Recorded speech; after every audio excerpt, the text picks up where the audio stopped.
One of the most intense coasters I think ever built is Intimidator 305. This Intamin Giga Coaster, standing 305 feet tall, located at King's Dominion in Doswell, Virginia.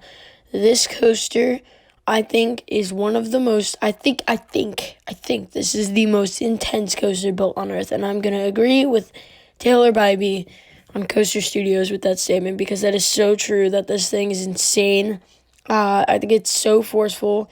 It's so intense. The first turn is insane. I'm going to get into the experience in a little bit. But this coaster is just truly amazing. I think this is my third favorite coaster. It's just an incredible ride. It's definitely a lot of fun. And I'm really excited to review this coaster. So let's get into the experience. So you climb up 305 feet tall very fast and go into this, almost the drop did feel kind of short. I don't know why. But yeah. So then you go into this insane turn, which gives you so many G's, it's literally not even funny. Those laterals are insane. Go into a turn, and you go into a nice pop of airtime. It's a very long airtime hill. You kind of don't really get too much because of those bulky restraints. If you go into another turn, you go into these really fast switchbacks, which I'll talk about later.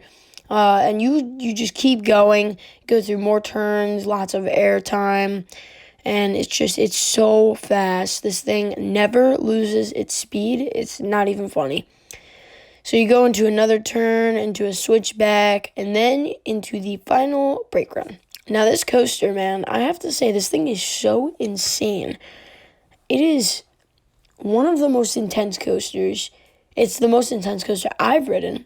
It's one of the best coasters I've ridden. It's actually ranks number 3 right now on my top 10. I will be making a video by that. Ranks number 3 on my top 10. And it also, I think I would give this to probably, I don't know. I'd say this is definitely no, it's not my favorite Giga Coaster. Fury's my favorite Giga Coaster. I'm sorry. But this is just one of the best rides ever. So let's just talk about this. So let's talk about these switchbacks. These switchbacks are so insane. You get thrown out of your seat. There you go. Here you can see it's a very fast switchback. It is so fast. It's like you're just wondering as you're going through. It's like, how is this thing even built? Like who actually made this? So I think it's amazing, this coaster. I think it's one of the newer coasters to come to Kings Dominion, which is kind of sad because that was 8 years ago. But unfortunately, Kings Dominion decided to tear down Volcano, which was right next to Intimidator. But I'm sure Volcano will be replaced with something a lot better. So let's go. So we go into these turns. Now these turns, you get so many laterals. And it's so forceful, this coaster. I don't have words for it.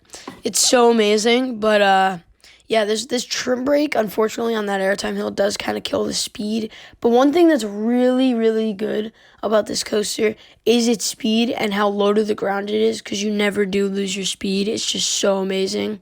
So, with that being said, I think I'm going to start to wrap up this video. So for Intimidator 305 score, I'm going to give this a 10 out of 10. I think it is better than one of the Gigas that I've ridden. I've ridden 3 Giga Coasters, Fury, Millennium Force, and Intimidator. I think I'd rank this at number 2 between the 3 Gigas. I think this is a perfect coaster. I think it's what King's Dominion needed because it was one of the last Cedar Fair parks to need a Giga Coaster. But there's only one more, you know what I'm talking about. So I'm sure that'll be coming soon. But this coaster is just amazing. It's very phenomenal. It's so smooth. Thank God these restraints got replaced. I kind of wish, though, I really do wish that this had the Millennium Force restraints. But anyways, I'm going to wrap this review up. So thank you guys for watching, and I will see you guys in the next video. Goodbye.